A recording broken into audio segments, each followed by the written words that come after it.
Mrs. Gandhi, can you imagine any circumstances in which you might once again become Prime Minister of India? I can certainly imagine the circumstances, but the question is whether I want to be or whether I'll agree to be or not. What would be the terms under which you would agree to be? No, it's not a question of terms. I don't want to be. You often talk... But in politics, you can't make a very categorical answer. I didn't want to be in Parliament, and I told everybody I wouldn't stand. But here I am. What do you think the Indian people saw in you? Did they feel that you had a particular sympathy for their cause? What made you the figure that you are in their eyes? It's what I've done for them. It's what they've seen that I've done. And yet they booted you out in 1977. Well, I think booted is a strong word. We were defeated, but within less than a month after the defeat, they were coming back to me because there was such a very sustained malicious propaganda that people were taken in by it. When people like your own parliamentary spokesman describe you as the woman to whom the gods have entrusted the destiny of India, what's your reaction? Oh, I haven't even heard this phrase. I don't know who's used it. Do you regard that kind of phrase as a meaningless extravagance? Yes, and in India, most speeches are full of this thing. If you see the the addresses that are presented to anybody, not me, anybody at all, you will be full of phrases like this. Do you ever feel that you have in any way abused the trust that the Indian people have put in you? Certainly not.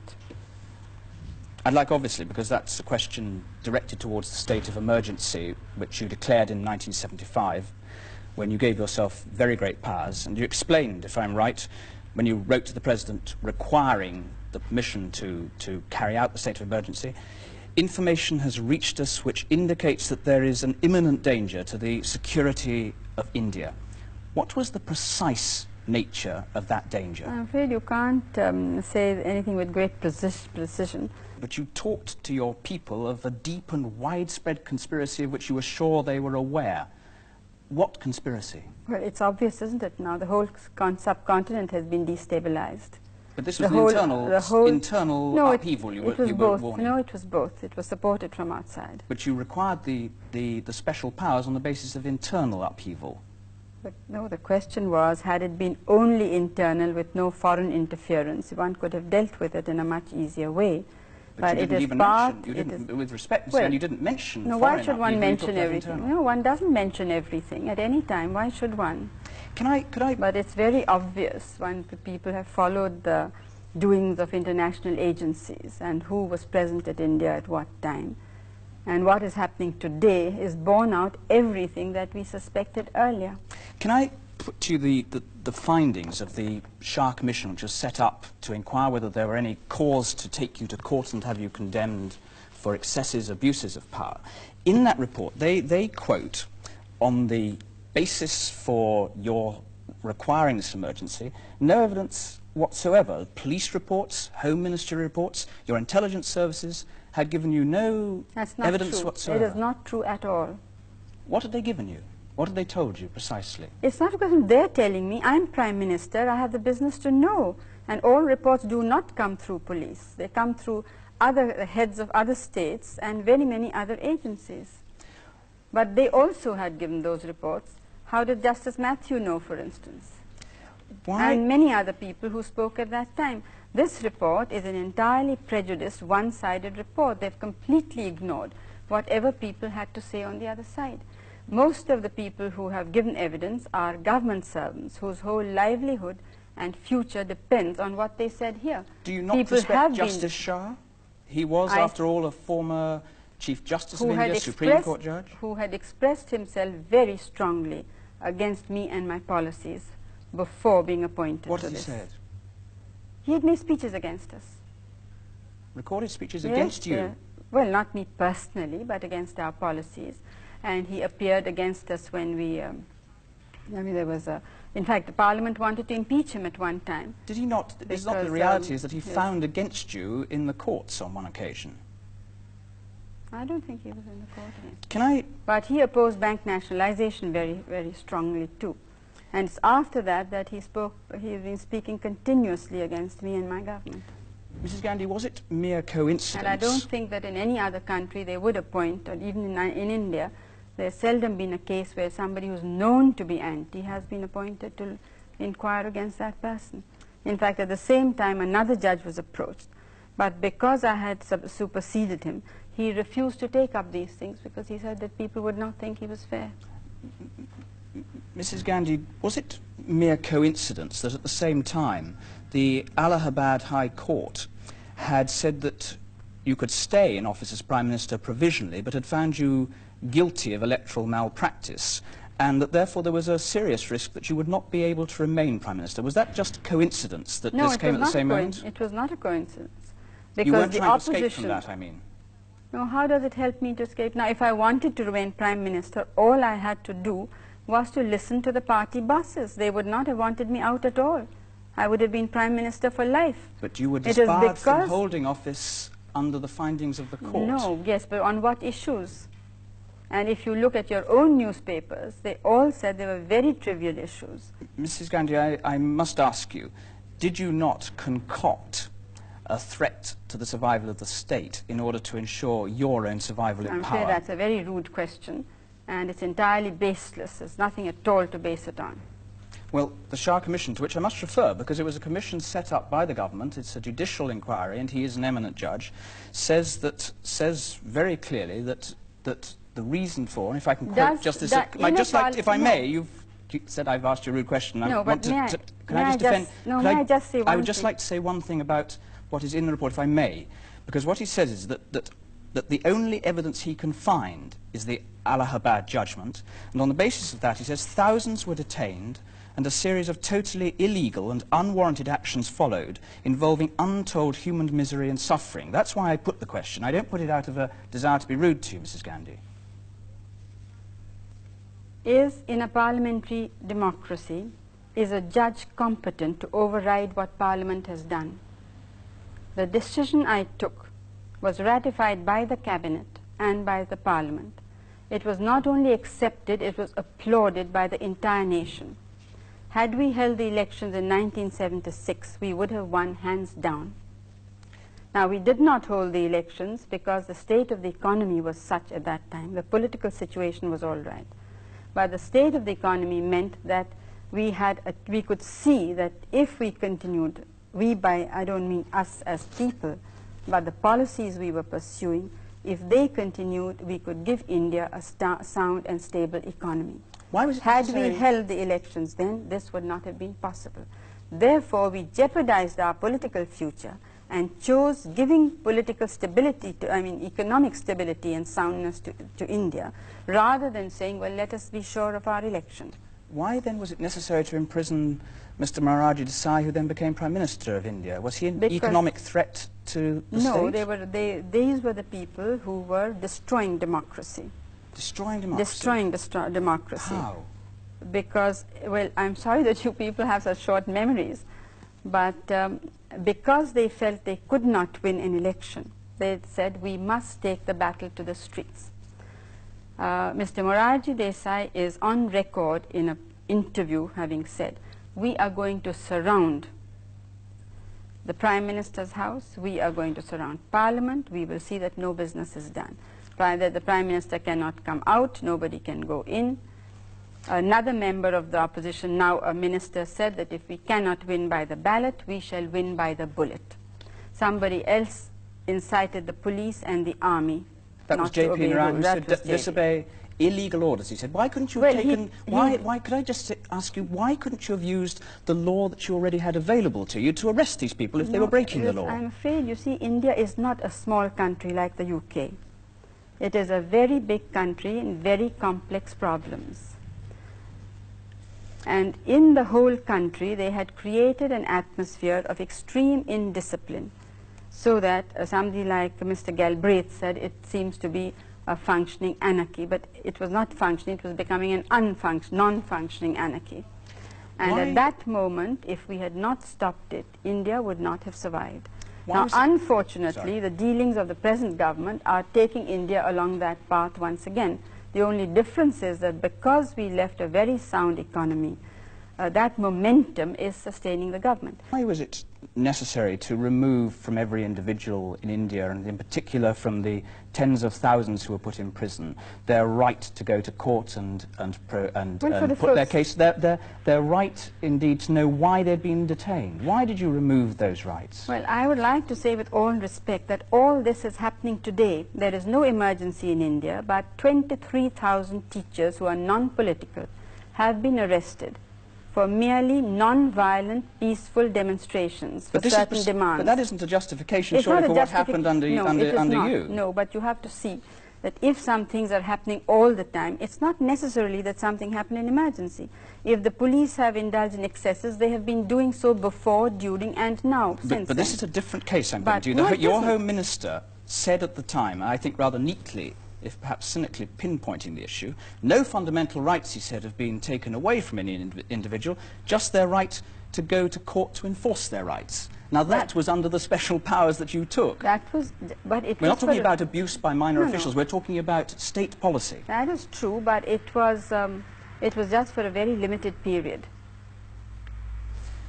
And we have in wartime a lot of political rights and civil rights are taken away from people, and this for India was as serious as a war period, because it did threaten our very survival. Why was it necessary, Mrs. Gandhi, to forbid newspapers to report the speeches of MPs in Parliament? No, I think censorship was not properly managed, and initially we thought it would be for a very brief period, and some code of conduct would be worked out.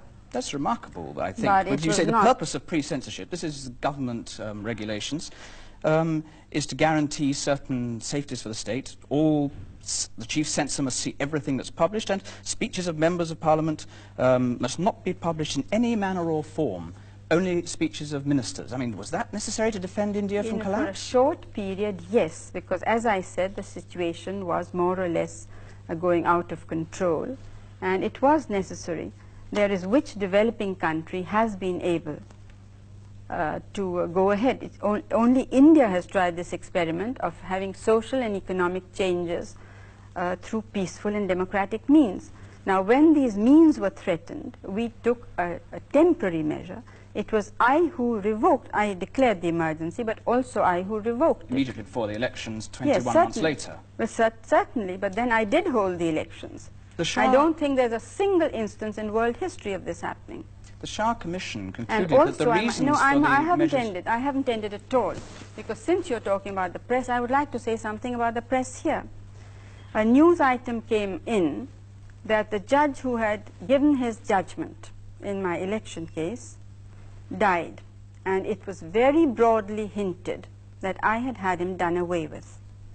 When the High Commissioner clarified the position that my judge is perfectly hale and hearty, living where he always lives, and a judge of a similar name has died of a much older man has died of a heart attack in another part of the country, your newspapers did not have the grace even to print that contradiction. That seems a curious grounds on which to justify the complete removal of the freedom of the press in India. I'm very sorry, I'm not justifying, I'm just showing. But you don't like the newspapers? No, I'm not. I'm saying that the newspapers are part of a force which is there to obstruct the social and economic changes which we want to bring about. And you tried to turn it into a force to support what you were doing? No, we are not interested in support, but we are interested in not having the obstructions. The evidence, Mrs. Gandhi, shows that during that period, for instance, All India Radio, during that period, in 1 month, December 76, had over 2,000 lines reporting government statements, 34 lines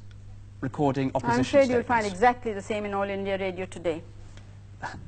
So this is just a frailty in any case of the freedom of the radio. Whether it is or not, I don't know, but it's no use picking out something out of context. This is what I'm trying to show. The Shah Commission said that the reasons for the measures taken against the media in general and the press in particular was to keep, and this is on the basis of the evidence put to him, was to keep the public in ignorance, to instill fear in them, thereby suppressing dissent in every form, individual, political, parliamentary, judicial. It was used as an instrument of news management aimed at thought control. Okay, if you want to give a lecture on the Shah Commission, you needn't have me here. You can give it anyway, as other media are doing.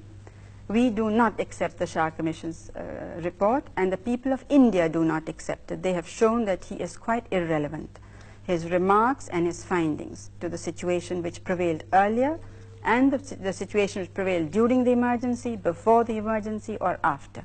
How does Mr. Shah know what is happening in the political world? What are the forces at work which want to destroy a developing economy? Is a judge competent to decide that? Then why have democracy? Why have elections? Why have political people in power? There was a commission of inquiry which a lot of democracies No, it was not. use. It was a purely vindictive action by the present government. It's very interesting that of the cases referred to the Shah Commission, they did not want to inquire into any cases except those against me or those whom they considered my supporters. They did not even record the evidence or of those who said anything in my favor. He just said this is irrelevant. In the courtroom itself, they had a picked crowd which jeered us.